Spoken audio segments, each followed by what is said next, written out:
in the night, your heart fills with dread. Probably a murderer who wants you dead. It could be a ghost, a demon, or worse. Perhaps you're the victim of a witch's curse. It's hopeless, you're doomed. You'd call a priest if you could. You'd rather just listen to who? Sinisterhood.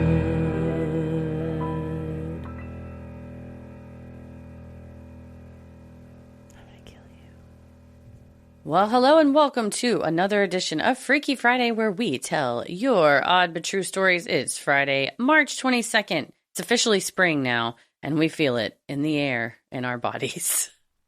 I think it's been spring for like 2 months it over has here. Again and again. Spring sprang quite a while ago, and I've had a migraine ever since. So it's what spraying lovely right up flowers, your nose, aren't they?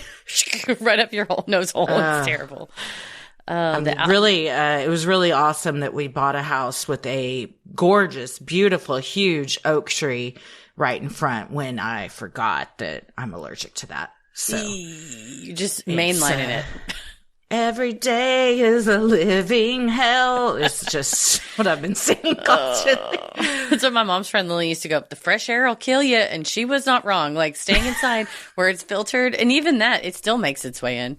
Oh, yeah. Yes. It's everywhere. Inside of all of us. Well, speaking of everywhere, our last story is there's a cryptid that I think is everywhere, but we'll get to that. In the interim, we have... Everywhere Panther. Everywhere Panther. That's what they should call it. It's all over the place. Oh, but up until then, we've got quite a lineup of stories that run the gamut. Some real brushes with true crime today. Several. And kind of a follow-up with this first one, a continuation, if you will, of a small town that continues to fascinate me. When you can count on one hand the number of murders that your town has seen, that is really something. Because I don't know about other people, but Dallas, we're in the like quadruple digits, you know. Yeah, we lose count. I mean, there's somebody that's counting them. That is their job, and they're counting them. But in a city like this, it sounds like a Hallmark movie city. You know, like where there's there's only so many people. Everybody kind of knows each other, and so something like a homicide's going to wreck things for real because everybody knows it. It just touches everybody in the town. Well, I'm Christy. I'm Heather, and let's get freaky. This first one, like we've been talking about, is from Denise. And content warning for this story, it does mention suicide. And it is called the third and fourth, and hopefully last, homicide in my hometown. Hi ladies, I wrote in about the second ever homicide in my hometown of Warren, Rhode Island. And since you read it on the pod, I thought you may be interested in the other two homicides we have had in the past couple of years. I described Warren as a small town in my last submission, and Christy mentioned that it sounded like a place where everyone knows everyone. This is so true. Warren also has a regionalized junior and senior high school with the neighboring town of Bristol, so you probably know everyone there, too. Whenever I meet someone from either town, there are never 6 degrees of separation, 1 or 2 at the most. This factors into the story later on. On September 2nd, 2021, there was an active shooter situation in Warren. This doesn't happen. Ever. The murder rate in Warren and Bristol is very low. I think it is listed as less than 0. Facebook was going crazy. Everyone was posting updates. People who live near the active area were giving live updates while watching out their windows. 37-year-old Michael Ouellette walked into the Italian-American club in Warren and shot 2 people. He instantly killed Assistant Fire Chief Brian Remy, age 66, and wounded Jason Furtado, age 41. There were a lot of stories about what exactly happened and why. The basic story seems to be that Michael Ouellette was the president of the Italian-American Club and was allegedly stealing money. He heard that other members knew and were planning on confronting him. When he arrived at the club, he walked over to Mr. Remy and shot him in the back of the head. He shot Mr. Furtado in the hip area. Michael Ouellette began walking back to his home, which is about a 5-minute walk from the club. Warren police called Bristol police for backup. The Bristol police chief and another member of the Bristol PD, Major McNally, were driving down the same street Michael was walking on. Michael opened fire on the police. Major McNally returned fire. Michael was seen walking through a gate towards a house and disappeared from view. When they found him, he was laying in a pool of his own blood, and it was evident he died from a fatal shot to the head. Michael took his own life.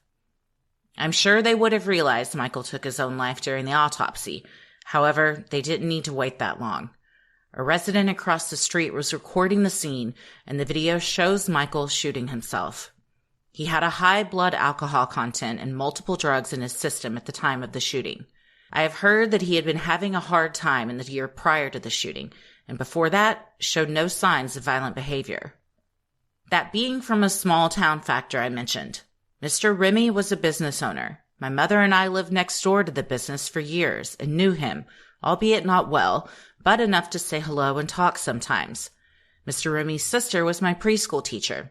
I absolutely adored her, and she still gives me a hug when I see her today, and I'm almost 48. The fourth, and hopefully final, homicide in Warren was just last year. A nursing home resident, age 76, has been arrested and charged with killing his roommate, aged 81. The suspect said that the deceased had been trying to kill him for years. I don't know if some sort of dementia or mental health crisis contributed to this homicide or not. I will attach the Rhode Island Attorney General's report below and email some links to articles. Well, thank you, Denise, for the links to the articles and the Attorney General's report. It's so wild that just in the past decade, you all have had 4 murders, and before that it had been 0. And I also hope this is the last one. And I'm not trying to be negative, but I just can't imagine that it is. You know, I mean, like, truly, yeah. The bigger towns get and everything, and the more things go on, I just think that that's kind of the way things go. But I hope that it's the opposite and you never have another one. Yeah, it goes back to the pre-levels before all of this, because I mean, something like, as it sounds silly, right? It's like you stole some money from a Rotary, from an Italian-American club. That's no reason to go and attack 2 people, the people that are in there, especially, it sounds like Mr. Remy was a business owner and a fire chief. And in a town like that, you're going to be, I was his next door neighbor. I was in his sister's class. That's just, there's no need to take a life like that when it's something like money is involved. But I hope for everybody in Warren's sake, it goes back to being a quieter small town. But a place like that where you see your preschool teacher at age 48 and she still recognizes you and hugs you, like that's kind of like I said, the type of town you hear about in like a Hallmark movie. So hopefully it goes back to more idyllic. Yes, and I hope that the gentleman that was filming that gets the help he needs too, because like we talk about that ripple effect when things like this happen. That's a huge traumatic thing that you've witnessed, and even if you're kind of tangentially or on the outside of something related to something like this, a true brush with it, don't think that that can't affect you and that you need to get some help to work through that too. Yeah, especially if you just think, I'm going to film a police chase and then you accidentally capture something very violent like that. Yeah, the tangential victims for sure. Well, thank you so much, Denise, for sending that in. And hopefully that's the last time we hear about you as far as that goes. But any other things from your fun small town, we would love to hear about. Sinisterhood will be right back. Oh, we live in a town where the allergens flow freely in the skies. I am knocking on death's door. But I'll tell you what, Astapro has come in clutch with helping me with my allergies. We moved houses last year and we got a big old oak tree out front. And then we also just have a lot more flowering plants around, and the pollen count is out of control right now. If you're like me, you have terrible allergies. You can't breathe. You're sneezing. Your throat hurts. All this stuff. Astapro has got you. Yeah, I am so happy that we've hooked up with Astapro. This could not have come at a better time. Well, shout out to Astapro for sponsoring this episode and providing us with free samples. I have been using it daily. Yeah, it's been a game changer for real, and we cannot recommend it enough. Astepro is a first of its kind nasal allergy spray. It is the fastest 24-hour over-the-counter allergy spray. It starts working in 30 minutes, while other allergy sprays can take up to hours. Astepro is the first and only 24-hour steroid-free allergy spray. Astepro delivers full prescription-strength indoor and outdoor allergy relief from nasal congestion, runny and itchy nose, and sneezing. I use it every day, and I'll tell you what, I'm not just blowing smoke up everybody's ass when I say it really does work better than any other one I've tried, and I've tried many, and this one works faster, and I feel like the effects last way longer too. Yeah, the faster is what does me, and I'm an impatient person, and I always wait to the last minute to do something about what's making me not feel great. And so when I've got this congested, itchy, runny nose kind of thing, one go with it, feel great. Spray it on up there. Get fast-acting nasal allergy symptom relief with Astepro. Go to asteproallergy.com for a discount so you can use Astepro and go today. ASTEPRO allergy.com. Astepro and go. Use as directed for relief of nasal congestion, runny nose, sneezing, and itchy nose due to allergies. Well, this next one is from Mackenzie, and it is called My Ex is a Murderer. Hi, ladies. I love your podcast, and it is currently getting me through the long nights with my baby, who does not sleep, even though she is almost a year old already. Anyway, after listening to some of the Freaky Friday episodes, I thought you might be interested in my story with being involved with a murderer. To protect everyone in the story, the names have been changed. So back in high school, I became really good friends with a guy named C. I didn't have a lot of friends after a bad breakup, having my ex turn everyone against me, and I was dealing with some major depression. And there was C, willing to take me under his wing. I began hanging out with him and his friends all the time, and he was so sweet, always wanting the best for me.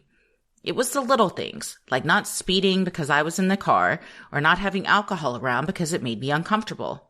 And, of course, always listening as I would complain about the new drama my ex-boyfriend was causing in my life. Well, naturally, when you feel the whole world is against you and you have someone treating you the way C was treating me, you start to think you have feelings for the guy. I knew there was red flags because he would constantly talk about all the girls he has had sex with, and it always seemed like the relationships were overlapping each other. We did stay just friends through high school, though. However, the summer after graduating high school, C and I were spending so much time together before I went off to college in the fall. He started telling me he thought I was beautiful and the most amazing girl. I fell for it hard. We started hooking up, but never made things official. He always had an excuse as to why we couldn't be an official couple yet. I went off to college that fall and came home every weekend to see him. It was around then he asked me to have a baby with him. I told him no way, as I was a freshman in college and wanted to get through school first. After that, things changed. He would go weeks without responding to my text. And then when he would respond, it was always some terrible thing that had happened to him, such as getting hit by a car or he was in the hospital because he has cancer. After comparing notes with people later, I'm pretty sure none of his excuses were true, and who lies about having cancer?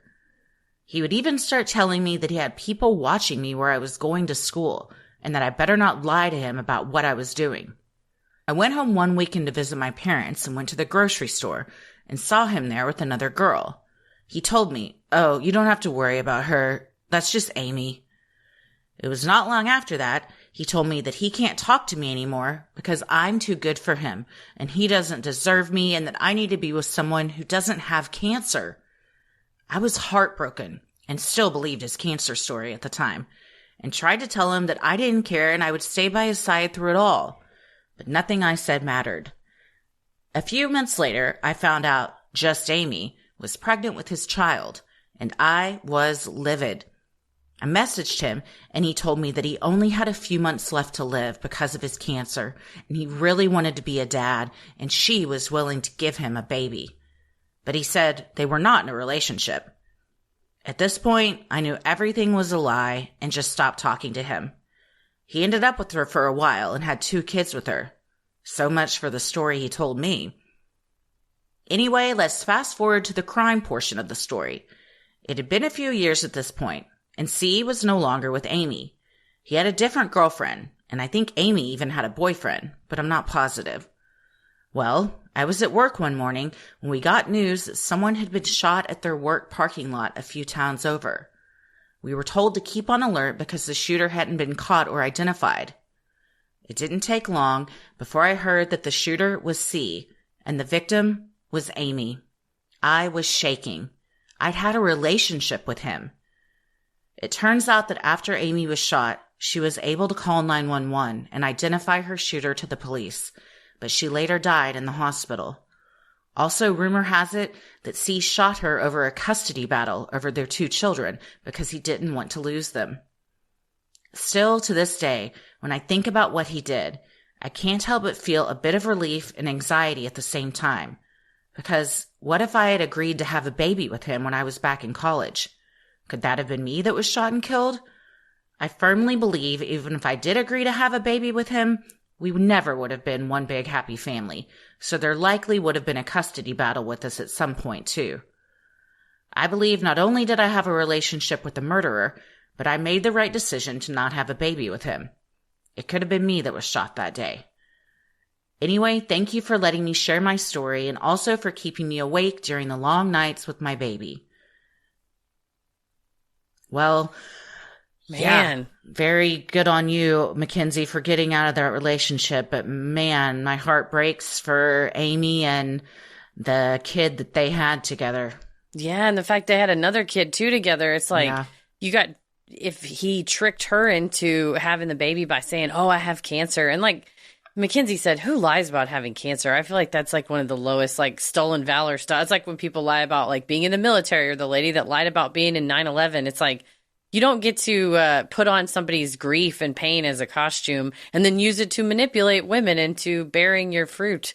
Why did I use that quiver fully in Handmaid's Tale-esque line for that? But, after they plant their seed in the woman and then they bear the fruit for the man. That's how it goes. But seriously, it's like, what a shithead. Like, that's a terrible person already. The other day on TikTok, I saw this TikTok of, it was this couple that was live, and he was talking about, I have cancer, and he gave this very elaborate story that involved like him having like 24 hours to live, and the doctor said he could go at any time, so he was just at home, and people were like giving them money on this live. Immediately I was like, this is fake, this has got to be a scam.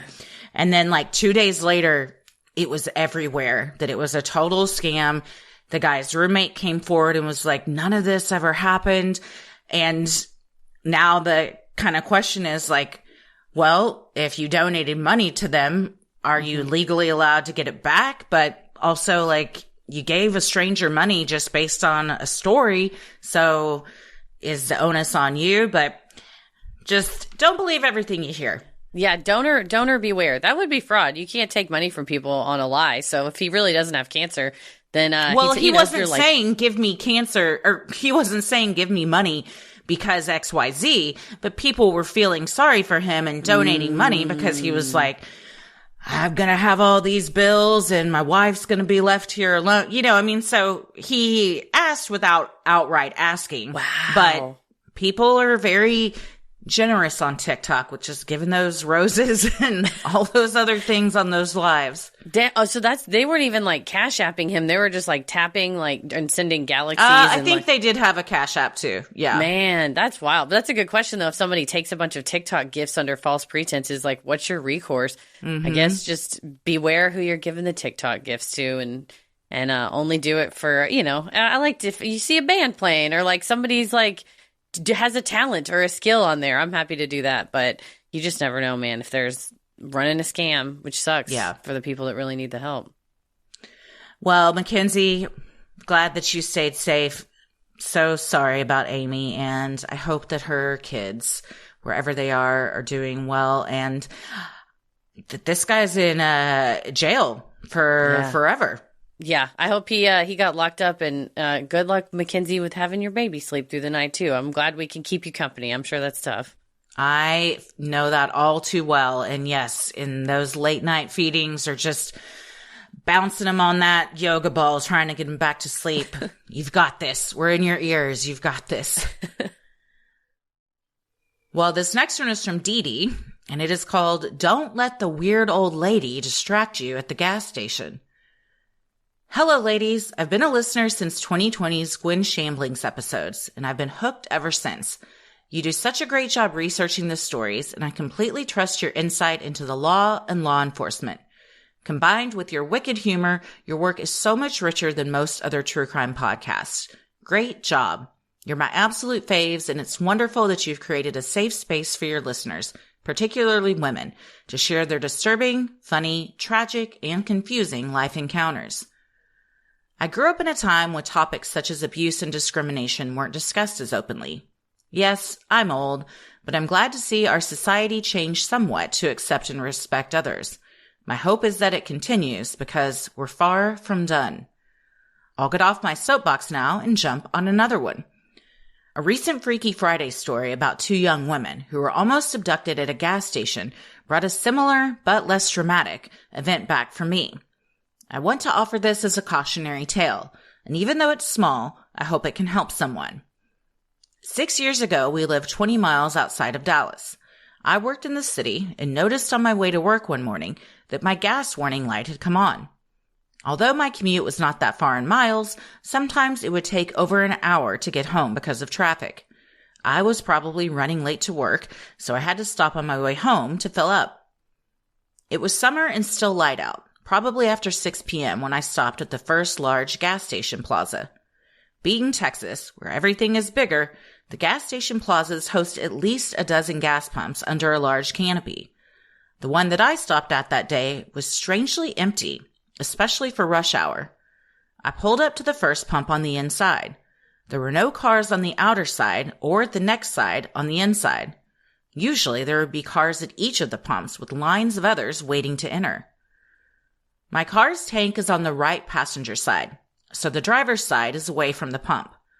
As I got to the boring task of putting in my credit card, punching the keys, and getting the hose ready, a small old woman popped out from behind the pump and startled me. She was whispering something and had a very heavy accent. I couldn't hear what she was saying, and she started to walk toward me, motioning me to come closer to her. She continued to speak, but I had no idea what she was saying. I started telling her that I didn't understand, but she kept talking very quietly and approaching me. For some reason, I turned toward the driver's side window and saw a young guy partially crouched by the door. I could see his face through the window, and we locked eyes. There was no other car nearby. When he realized that I saw him, he straightened up and walked quickly away. I turned and yelled at the old woman, "I don't know what you want. Leave me alone." She disappeared behind the pump and continued to walk away from the station. I'm positive that he was trying to open my door and grab my purse, which was on the passenger seat.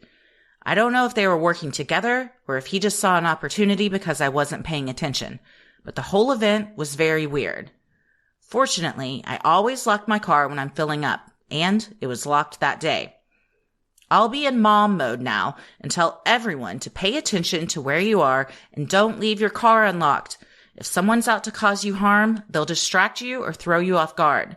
It only takes a few seconds for them to open an unlocked door and grab something inside.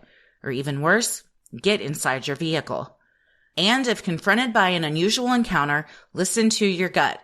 Being polite has its time and place, but don't let politeness make you a victim. Thank you in advance if this gets read on air, but if it doesn't, just chalk it up to another weird Texas encounter. By the way, we now live in North Carolina, and last year you read my story about the two guys who stole a truck and ended up in our driveway with a puppy and a bottle of pee. So weird encounters happen everywhere. Or maybe it's just me. Love y'all, Dee Dee. I absolutely remember that story. I very much remember that story. Immediately and, when you said that. I will remember this too because these little things really stick with me. These little anecdotes of, I also lock my car when I get out. I lock my car if I load groceries and then I got to take the cart back. I lock my car to do that. Anytime that I'm like, oh, I'll just be gone for a second, I think, that's when they get you. So wait for that second. Like, because she's right. Dee Dee's right. Truly. Like, it takes people like leave their purse in, they've loaded everything, and then they run over to put the cart back or just hop out to get their gas. And it takes 2 seconds for somebody to take advantage of that because you've kind of got your guard down. So it sucks that we live in a world where you got to always have your guard up. But just think of it as like you would lock your house if you were leaving it. Lock your car every time you're leaving it too. Right. Yeah, no, definitely. When you watch any of those surveillance footage, like the clips of people that jump in a car and either hide or jump in a car and take the bag, it really does. It's like a snake. It happens in like 2 seconds, like, because it's not somebody is the first time they did it, but oftentimes you're not the first time they ever did it. But my car is laid out like this as well, where the gas pump is completely opposite of the driver's side. And I'm like, well, thanks a lot, car. Now I have to walk all the way around. But I do often make sure I'm paying attention to my surroundings at the gas pump, but also like looking through my window just to ensure that somebody isn't like waiting over there or trying to jump in. But yeah, I keep that bitch on lock. And yeah, don't come popping out from behind a gas station or a gas pump to be like, hello. It's like, God, that's not how we approach people. No, it sounds like they may have been working together and she was trying to distract or lure you away from your car so that could happen, which is also so creepy. And especially because nobody was there. It's almost like they were just lying in wait for anybody to pull into this gas station. And it's not anybody's fault. It's just who happens to drive in. So you needed gas that day. Yeah. Good on you. And I feel to my core the shit, I gotta get gas. I can't get it right now where I'm going because I'm gonna be late. So then you're like palm sweaty, just white knuckle driving the whole way there. You're like, please let me just make it to my destination. Like, come on, baby. And then when you leave your destination, you get in the car, you're like, son of a bitch, I forgot I need to get gas. And then it's the same thing until you roll in on fumes to a gas station. And then I'm not trying to get some little troll woman popping out trying to lure me away from my car when I'm already in a tizzy, probably. Yeah, right. I don't need to be part of this 2-man robbery act or whatever's going on here. So, yeah, good for you, Dee Dee, for keeping that door locked. And I like that phrase of like, being polite has its time and place, but don't let politeness make you a victim. That's a very wise and salient advice, Dee Dee. So thank you. Absolutely. Sinisterhood will be right back. We're about to go back on tour, and that means a lot of packing for a lot of things. And I'm very excited to take my base bag out on the town and give it a spin because I can fit so much stuff in there.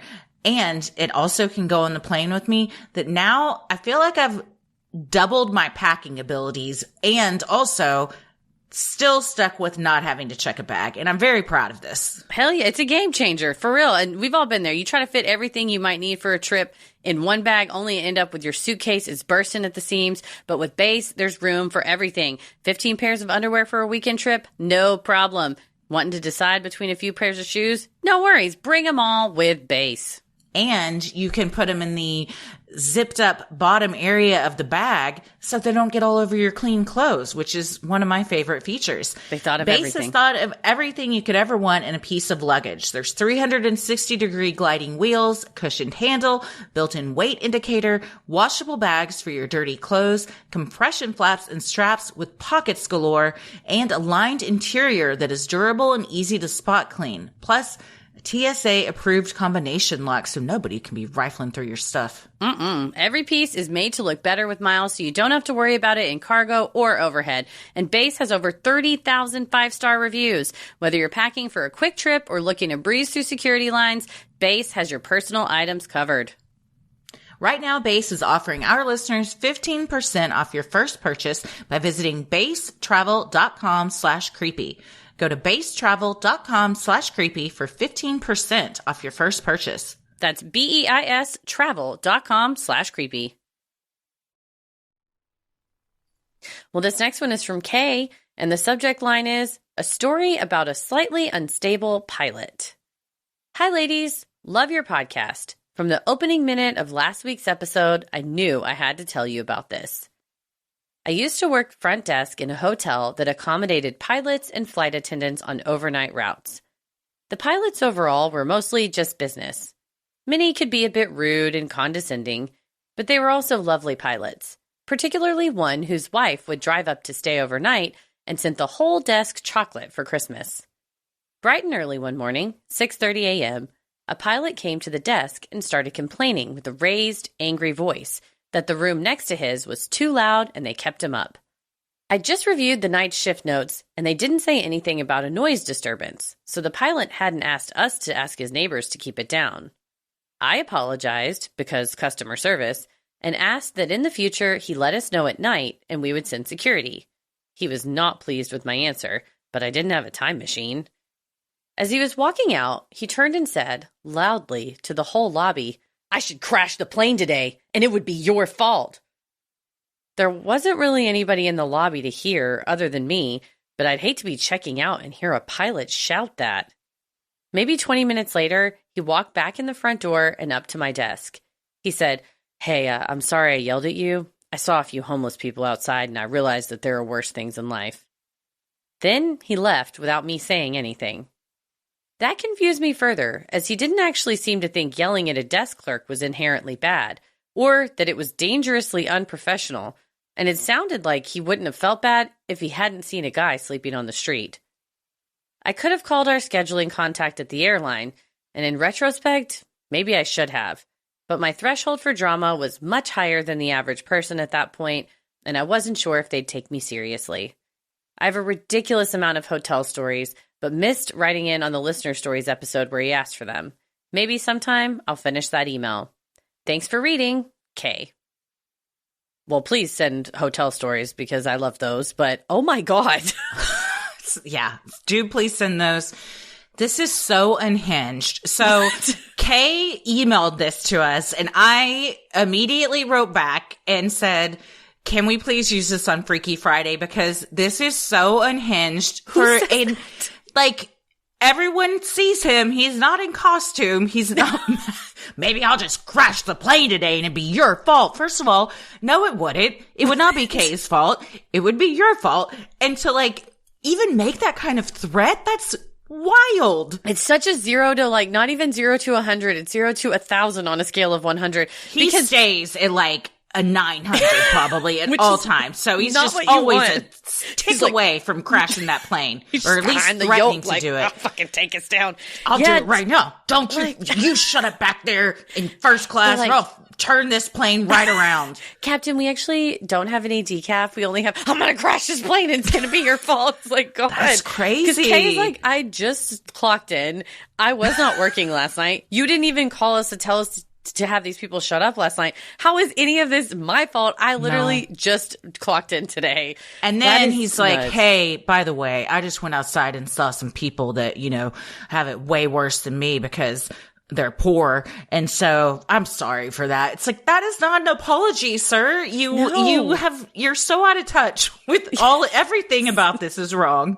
Yeah. Just because you see a person experiencing homelessness, your idea should be, oh, perhaps I could help them. Not, at least it ain't me. I better go apologize to that girl at the desk. It was like, apologize. Sir, yeah, not even. Apologize in quotes. Like that's, hey, just because you say I'm sorry, that doesn't make an apology. I'm sorry does not an apology make. No. One must be sincere in their apology and not just be like, saw a few homeless people outside and realized there are worse things in life. Well, that is true, but, you know, experiencing homelessness versus having your pilot intentionally crash your plane because he didn't get a good night's sleep, which is worse. Yeah, that he's like, listen, the front desk person was uncaring when I complained and didn't even offer me any points. So we're going down. It's like, what are you even talking about? Mm-mm. There's no correlation between any of it.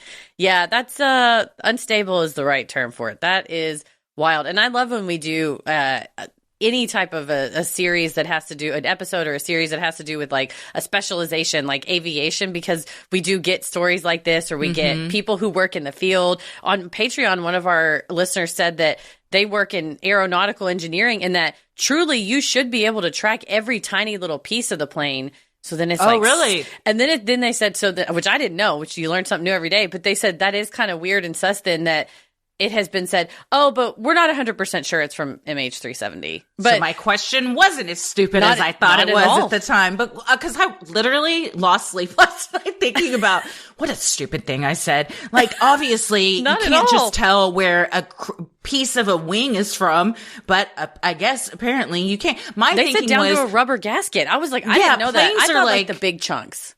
Yeah, I was thinking planes are like so specialized that everything would have like its own thing. But yeah, so interesting. That does make that a little more sus than that they can't confirm nor deny.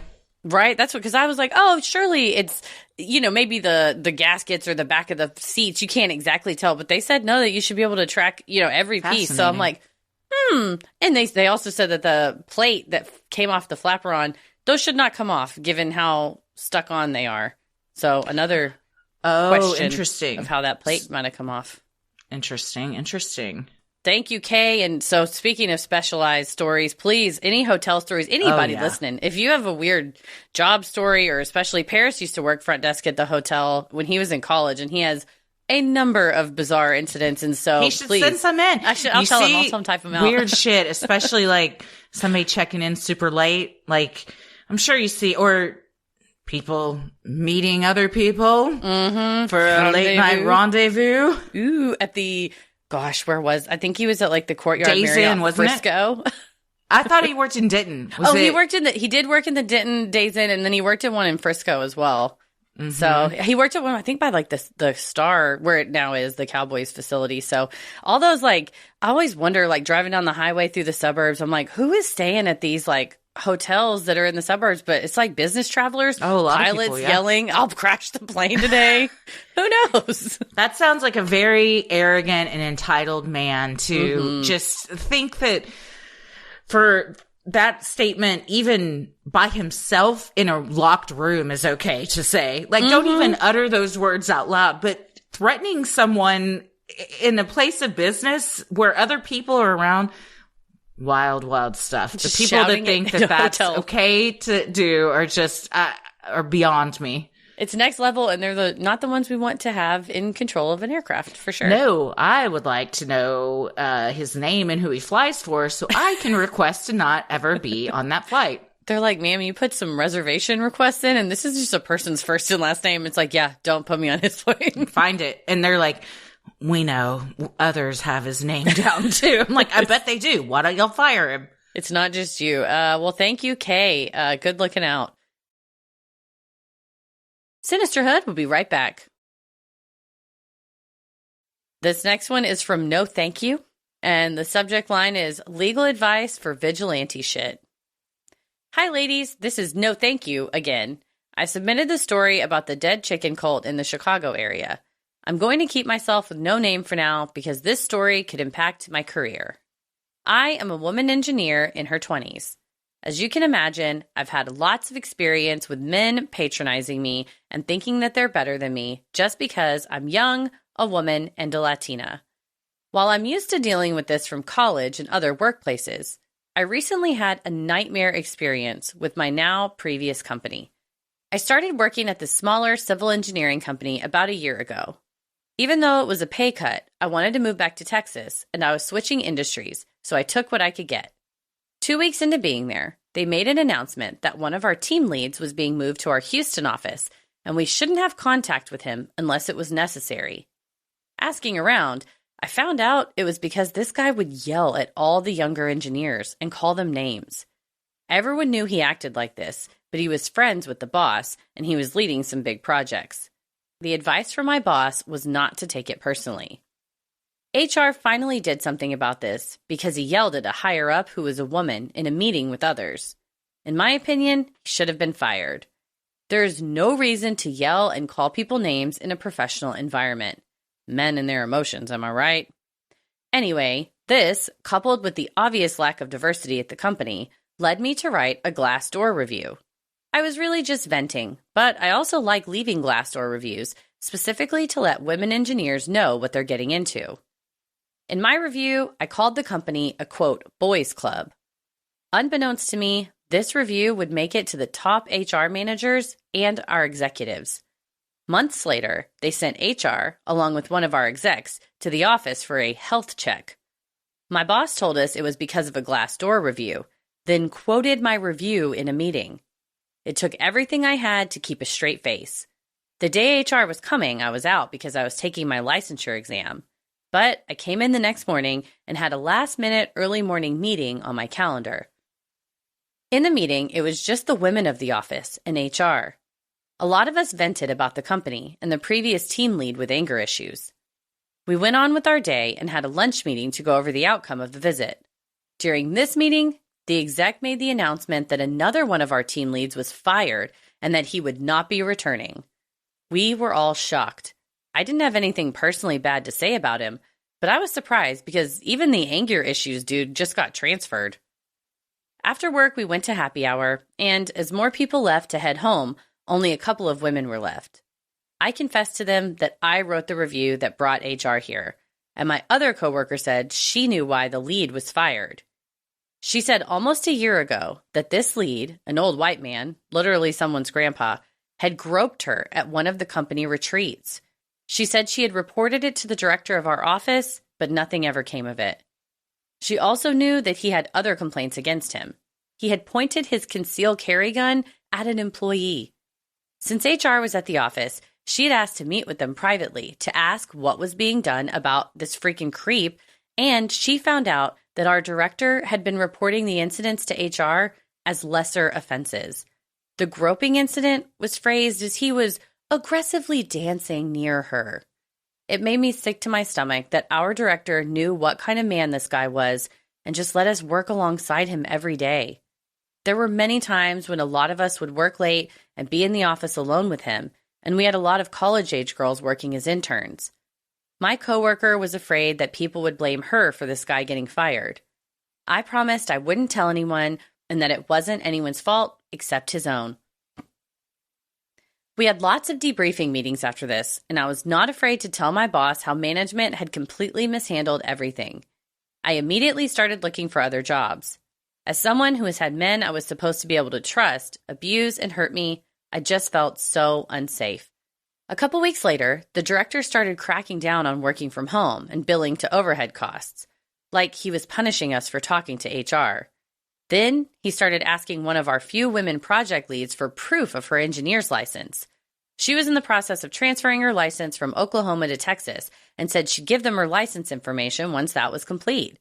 They insisted on having it immediately and reported her to HR for lying on her resume.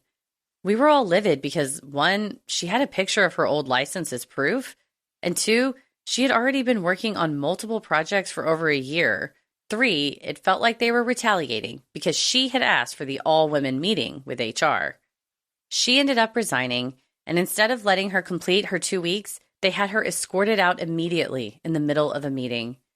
I suspect that they thought she wrote the Glassdoor review that put this all into motion, which only affirmed my need to find another job, because if they found out it was me who wrote it, what would they do? I was able to find another job and drop the most savage resignation letter that I have ever written, calling all of them out for covering up sexual harassment and assault. I CC'd HR, the director, my boss, and the execs. As punishment, though, they didn't give me my end-of-year bonus, even though I finished out 2023 still working for them. Now I work for a great company and I love my job. I guess you can say I was on my vigilante shit. The thing is, I'd like to warn people away from this company, but I'm not sure if I could get sued or something. And the creepy grandpa ended up getting a job right away with a better company, which is the worst. No doubt they still gave him glowing references because he's their buddy, while they still claim that the woman lead who resigned was lying, which made me so mad because as a woman in a male-dominated field, one bad word could ruin you. When I resigned, I found out the main reason they fired the creepy grandpa was because of the gun thing, not the groping or the harassment incidents, after my coworker was so worried people would blame her for his firing. I pride myself on being an advocate and mentor for women in STEM, but I was just not sure what would be the best thing to do in this situation. Well, you nailed it. It's boys club through and through. Everything you just described. I hate everything about this. We were just talking the other night, you and I, about toxic work environments that we've had in the past in the corporate world. And Man, this is right up there for sure, especially when you're working in a male-dominated field. This sucks. And not only do you have a grandpa grope you, but he's pointing his gun at people, and then he's still allowed to work there until HR finally steps in. This is one of those weird things where, like, HR isn't always in the office, so then when they come through, it's like shit gets everyone's wrecked. Like, yeah. And then you have to like be like, can I have like clandestine meetings and stuff? Because it's like you the traitors. got to tell them like, this is actually what's going on. I can't email it because they can see my email. That's awful. And good for you on putting it on Glassdoor. Those reviews are very helpful for knowing what you're getting into, especially if you're in a field where you're going to be the minority. As far as the legal side of it, Heather? I would say agreed about Glassdoor. That's like usually the best way, since it's anonymous. You don't run the risk of, someone trying to sue you for defamation, as long as everything you put up there is true. But that sounds like retaliation. I mean, it's sad that the woman who was, getting her license transferred, that they sort of ousted her for kind of it's pretext is what they call it in the legal field, right? Of like, oh, well, it's because of your licensure. And you're like, bitch, no, it wasn't. It's because I called this man out for waving a gun at work and squeezing my ass when I was just trying to enjoy a company meeting. So it really, situations like that, it never hurts to contact an employment law attorney. Just overall, a lot of times they will take cases. Some of them will take cases on contingency, because you can get a pretty large payout when they can prove, if it's the right type of company to which certain laws apply. And then sometimes the people are just stupid. Like, as far as like management, they think that they know the law, or they think you won't do anything, and they'll be pretty blatant and maybe even leave a paper trail, emailing or texting each other going, we got to get her out. That's the bitch that, talked about Ronnie. We got to get rid of her. And you're like, oh, well, we have a bunch of texts now saying that you did all these things. So, I would say too, from my own personal situation with the toxic work environment and being fired over something that I didn't do and having to fight that, definitely get things in writing, because the people you're going to talk to are going to want to see like documentation of anything to prove that like the things that you're saying happened. So even if that means like you starting a paper trail and emailing something of like this, and the rub is like, well, then you're like, but then I'm going to get fired because they're just firing anybody that speaks out. And that sucks. But like, either way, you're probably going to get fired in this kind of a environment. So you might as well take some people down with you and make it a little bit better for the people that might come after you in the meantime. No, for sure. And it doesn't hurt. Like in Dallas, I know we have the Bar Association here has a referral line, and it's like $20 to speak with an attorney for a half an hour. And you tell them in advance what kind of attorney you need. And then even there's a statewide one as well. It's like the lawyer referral service. So it's good to just, I mean, for $20, that's like a dinner out or something, to just call and talk to a lawyer for a half hour. And I've had people did it. Yeah. And they've like, they hire the attorney and move on or whatever. Yeah. So they wrote several letters for me, and, I won what I needed to win. So. Yeah. Sometimes, and seriously, you think like, oh, I don't want to sue them and have a whole trial. It's like, that's like a 1.001% chance that'll happen. Most likely it'll be letters back and forth and a check, hopefully. Mine was just, I was trying to get unemployment, and the employer was like, nah, all the stuff she's saying didn't happen. I was like, bitch, I got receipts. Like, actually, here's my scroll.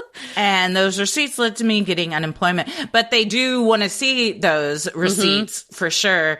And I will say, because I was also pregnant when I was wrongly terminated, and I let them know that, and they're like, I'll be honest, it's really hard to get people on stuff like this, on like ageism or sexism or anything, unless there is like really blatant stuff, like these meetings, that you have, like, if take notes after that, or like even if somebody can like somehow film something like that, like somebody, like if somebody's like yelling at people in the office on a regular basis, you could probably capture something like that. Yeah. If somebody's got a fucking gun and is waving it around, definitely. I mean, we all have cell phones now. So just document, because, that's what's going to, save you in the end. Oh, for sure. And Texas is a one-party consent state. So as long as you're part of the conversation, you're not like eavesdropping on someone else, and you know you're being recorded, then proceed accordingly. And I think you're right, Christy, saying like,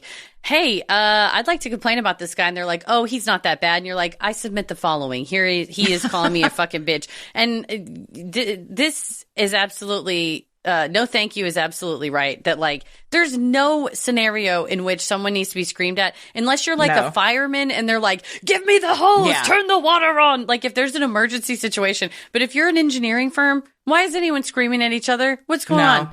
Like, it's the same with this pilot. Like, toxic. Treat people with respect. Like, nobody needs to be spoken to, but especially a coworker or even worse, like your manager, because there's a power imbalance there.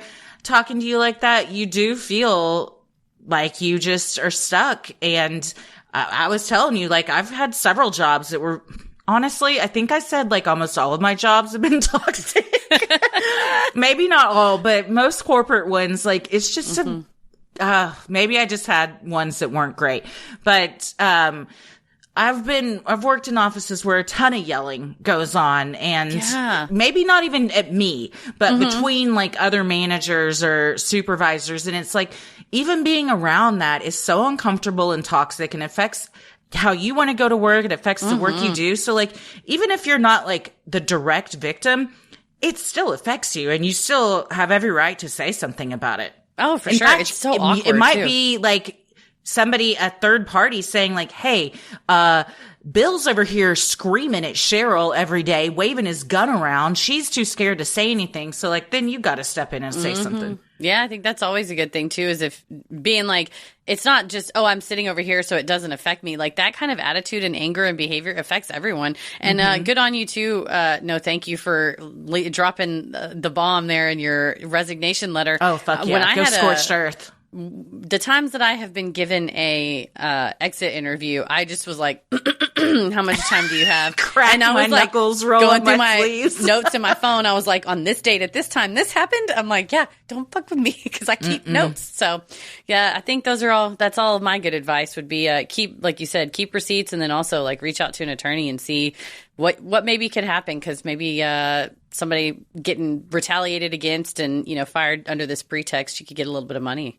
And good for you for looking out for other women in a male dominated industry. And you got to have that. So good on you. Yeah, I think they call it the whisper network of like, just if you, or like when people reach out to me on LinkedIn and be like, hey, I'm thinking about working at this place, like just being honest of like, this person was great. I did not have such a good experience in this group or doing this kind of gig, whatever. Just like being honest. Nobody can fault you for telling the truth and giving your opinion. You can't ever get sued for defamation for your opinion of like saying something like that guy's an asshole or that place sucked are protected. That's protected speech. Yeah. So say whatever you want. Amongst the female comics in the DFW area, there is a whisper network to let other female comedians know of like, they'll name names, and there's groups where there used to be a website where anonymously you could just post like, hey, be careful if you're on the same lineup as this stand up or something. And dang, you got to look out for each other like that. Absolutely. That's, I hate that even has to exist, but it does. Well, this last one here is from Nicole. And we promised it up top. They're everywhere. It's called STFU, a WEREPANTHER. Sinisterhood will be right back. Hello, Sinisterhood. I was hoping to get this sent in weeks ago, but alas, life. A recent Freaky Friday really hit home for me and inspired me to tell my tale. I have a few other stories I'm going to send in at a later time as well, because honestly, I like to mention them any chance I get. Anyway, let's get into it. Recently on Freaky Friday was the story of a werepanther. When I tell you my jaw dropped with delight of a familiar incident that I had, I mean it. I'm writing from the Catskill region of New York. So many people hear New York and envision a city setting, but where I live is the land of Rip Van Winkle. Apparently, Washington Irving wrote this story without ever having visited it prior, and he nailed the location. It's rural with a few suburban areas.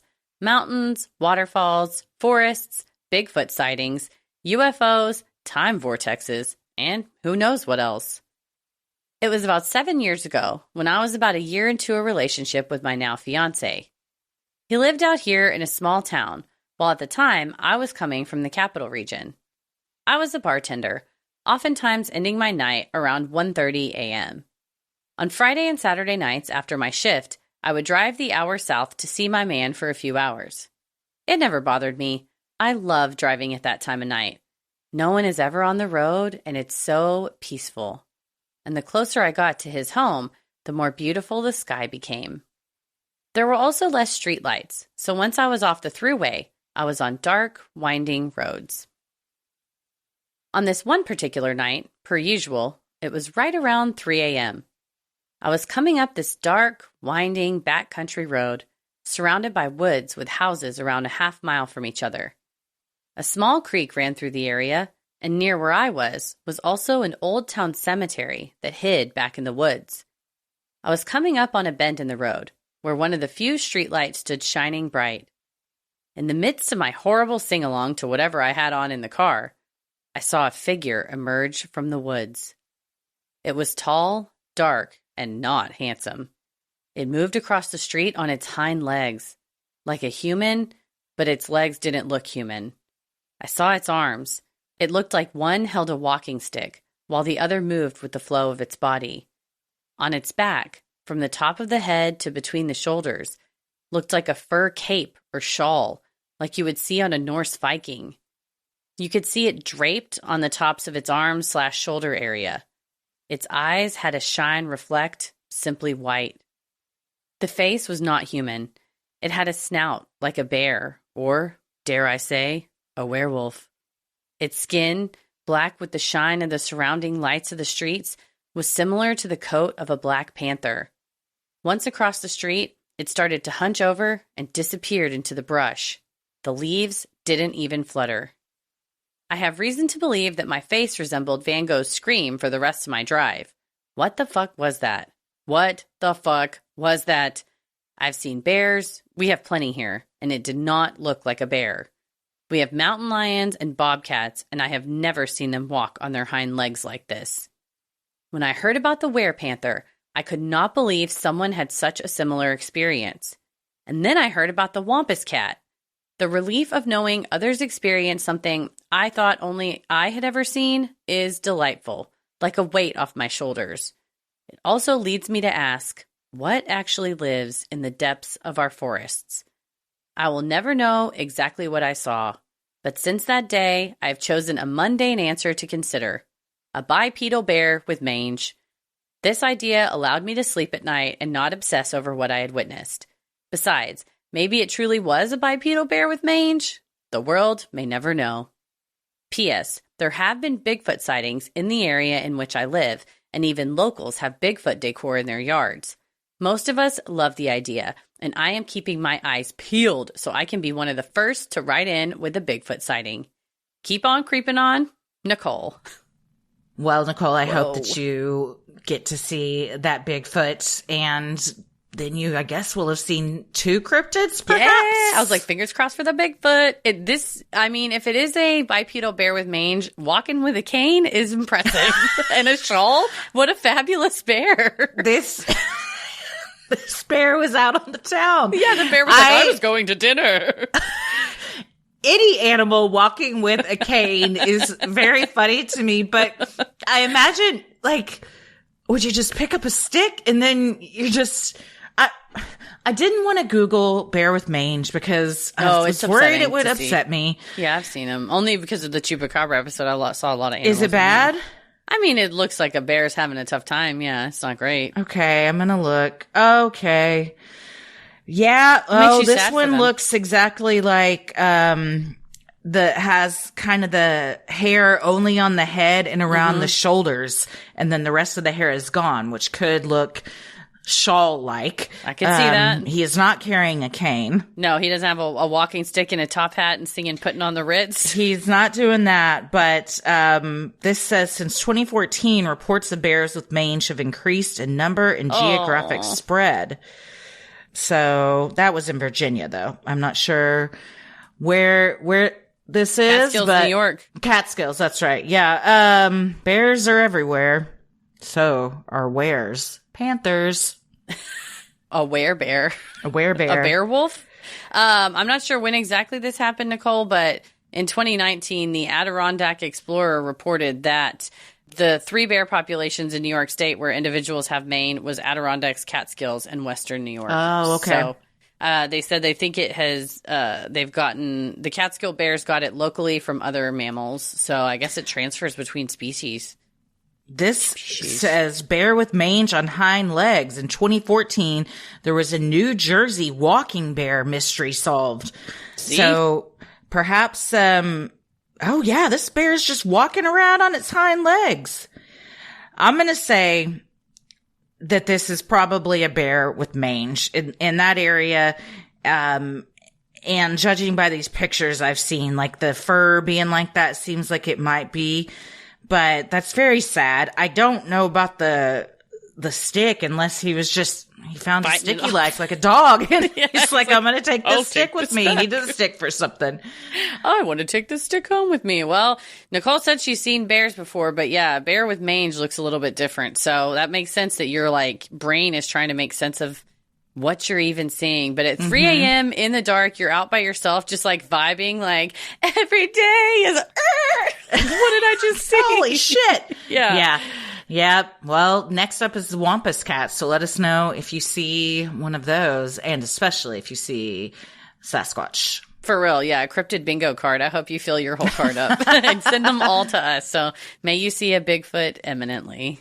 Yes, may you. Well, thank you so much, Nicole, and thank you to everybody that sent in your Freaky Friday stories. If you have an odd but true story, maybe you've encountered Bigfoot, you've seen a UFO, you had a brush with true crime, or you felt the presence of an otherworldly being, send them in at sinisterhood.com/Freaky Friday.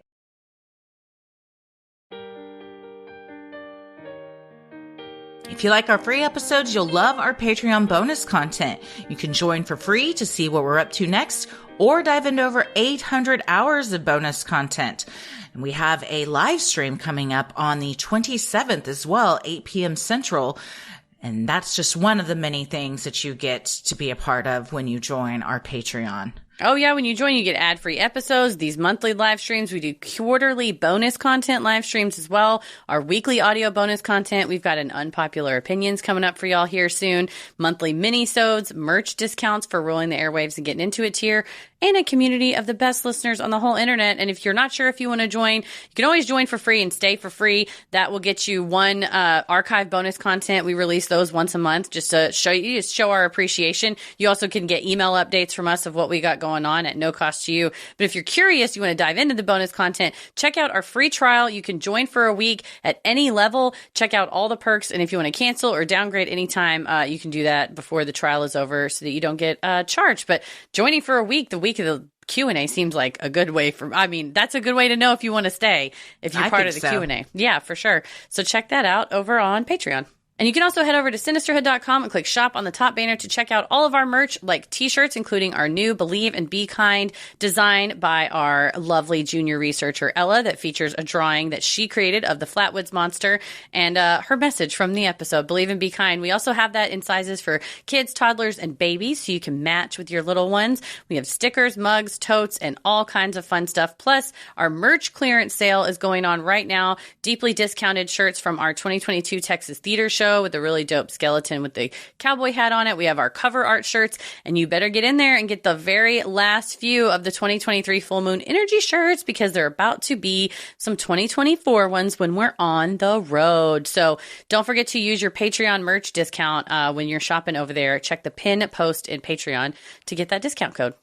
While you're on our website, you can also review the show, follow us on socials, and check out the episode description. You'll find fun things like topic-based playlists and links to live show tickets. You can follow us on Instagram and Threads at Sinisterhood Pod, like us on Facebook at Sinisterhood, check out video versions of our Wednesday episodes and clips from Freaky Friday over on our YouTube channel, as well as on our TikTok, both at Sinisterhood Podcast, and order a custom video shout out of us saying, whatever message you want. Happy birthday, happy anniversary, I love you, congratulations over on Cameo. So order those at cameo.com/Sinisterhood. Where can the people find you on the internet, Christy Wallace? I am on Instagram and Threads at Christy M. Wallace and TikTok at Christy or GTFO. Heather? I'm on there at Heather versus the World. As always, the devil rules the airwaves. Keep it creepy.